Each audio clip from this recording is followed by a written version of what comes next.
Self-directed IRAs. Don't be the Grim Reaper.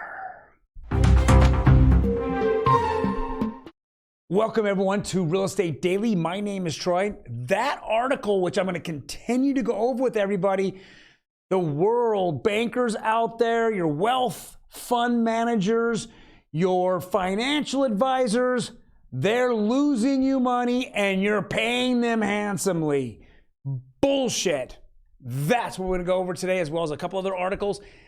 Now, my name is Troy, and every day we go over the latest news in real estate, housing, and the mortgage markets. Before we jump in it, do me a favor, hit that subscribe button. Let's keep this thing rolling. I'm going to give you the best 5 minutes in real estate news every single day. Bingo. Let's go to Market Watch. Global financial system vulnerable to 80 trillion plus problem in FX markets, warns Bank of International Settlements. The BIS is the central bank of central banks, guys. They're the ones that kind of oversee everything.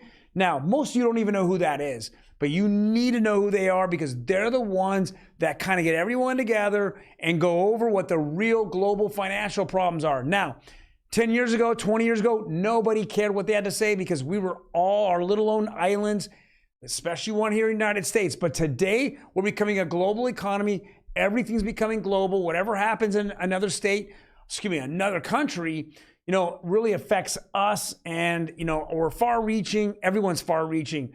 When you have $80 trillion off the books from banks and retirement hedge funds, guys, this is not good. And 35 trillion of that is right here in the United States. What does that really mean? Well, when I tell people that when you go to the bank, I'm just going to throw a bank out there, Chase.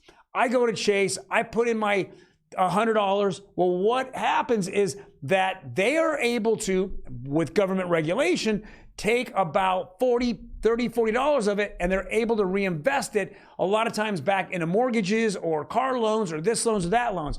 But when those loans go bad, what happens is everybody goes, oh crap, I want my money. So they start taking money out of the bank. They have a bank run. This is exactly what we talked about yesterday with Blackstone and BlackRock and last week, where their funds, their hedge funds for property and property management are now being pilferaged.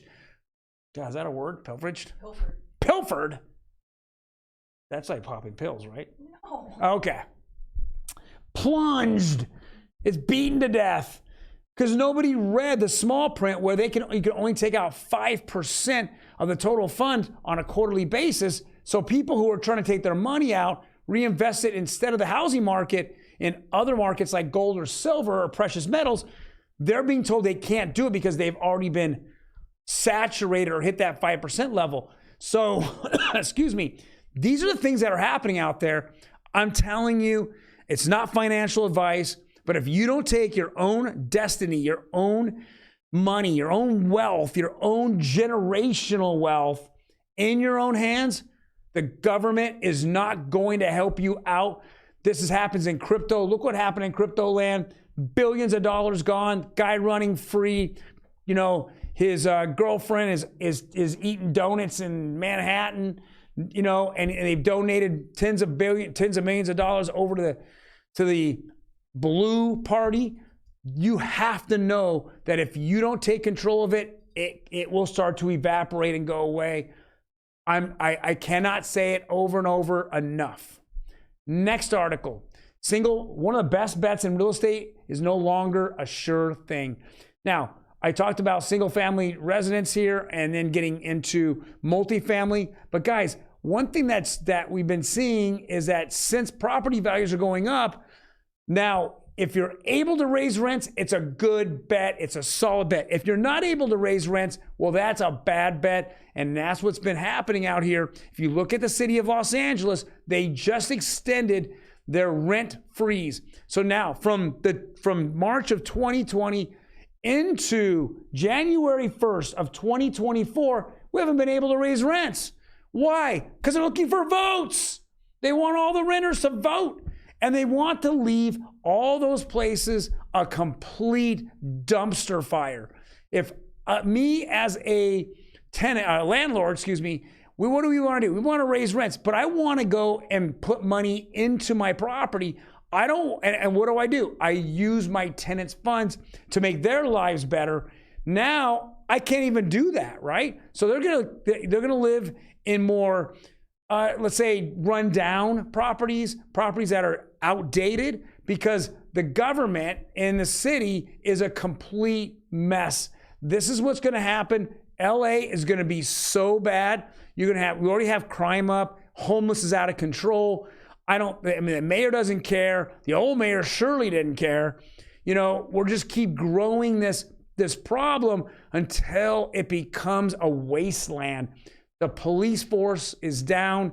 We got a new police chief. If they're not looking to really put a bite into crime, then it's going to get worse and worse. We know the DA out there is the worst DA in the country. Tried to be evicted several times. He lets criminals out all day. Guys, LA is turning dumpster fire. So my point being is, you got to know the rules and regulations when you're buying multifamilies out there, that you're able to raise rents, you're able to evict people out, and you're able to see some type of profit. Otherwise, it doesn't make sense. And this goes for a lot of big cities across the United States. Next article. This is interesting because I don't see it. There's a strong buyer pullback on the West Coast, says Reader.com's Danielle Hale. Every week I do the numbers. There is no, in my numbers, it doesn't show a pullback from buyers. In fact, as we know from my girlfriend, Diana Olick, she keeps saying that over the last 3 consecutive weeks, and I think this is gonna be the 4th consecutive week, that we're gonna see mortgage applications go up and up and up. And every property that me and my staff and my team have been working on has multiple offers on it. Only the properties that are overpriced, sitting and rotting, or outdated are the ones that are getting crushed. And those people, those unrealistic sellers, are getting hurt. So with that being said, I don't really see this. Good properties are selling hotcakes, multiple offers still. Next article. LA approves tax increase on real estate deals over $5 million. Surprise, surprise. Tax you to death, people. If you don't get it, we are the highest gas tax in the mainland United States. We are the highest sales tax in the mainland United States, guys. And it's just we're just being taxed out of it. So let's go tax ourselves for the homeless. I think come on. What was it? 30 years ago, we started the lottery. The lottery was to help the school system out, as well as to help the roads and infrastructure. Have we done shit for that? Virtually nothing. All happens is the state has been holding the money, taking it for other programs. It's all bullshit, guys. It's all bullshit. All this is money grabs by what I feel, in my opinion, is staff and people that are over there in the city. Doesn't make any sense. Who would do this?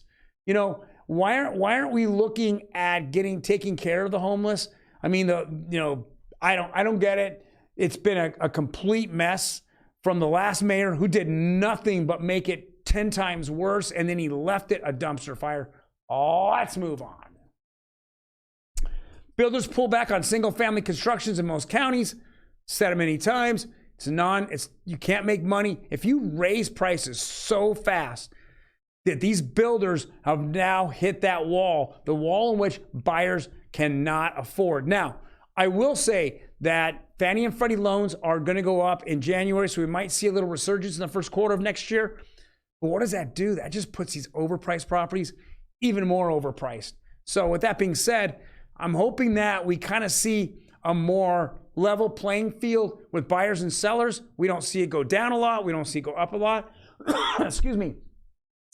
But home builders, I can care less about. They don't care less about the population, don't care less about anything. And our government officials, especially here in California, are not going to subsidize builders. They don't care about affordable housing. So I hope that these people go away and that the resale market stays strong and helps out the entry-level type of buyer. And the last article here is our interest rates. Wow, saw a big drop in 15-year conforming. Boy, is 15-year conforming just flying. Goes up 30 basis points, went down 20, up 30, up 15. It's going crazy. Jumbo pretty much stayed the same. We're looking at 30-year FHA, kind of went up 4 basis points. I'm still saying that I'm hoping that by the end of this year, they'll be in the lower sixes, like 6.1 to the interest rates of 6%. We'll see how many people freak out when we see a 50 basis point raise next week.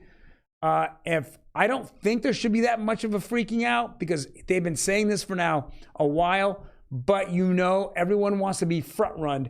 Mortgage companies want to front run the Fed. Stock market wants to front run the Fed. So with that being said, guys, hit that like button, because you know what? That will help us out, help out our algorithm, and we will get more people viewing us. And with that being more viewed, there'll be more information out there about the housing market that people do not know about, and media outlets will not tell you about. Yahtzee. Guys, you have a fantastic day, and I will see you tomorrow.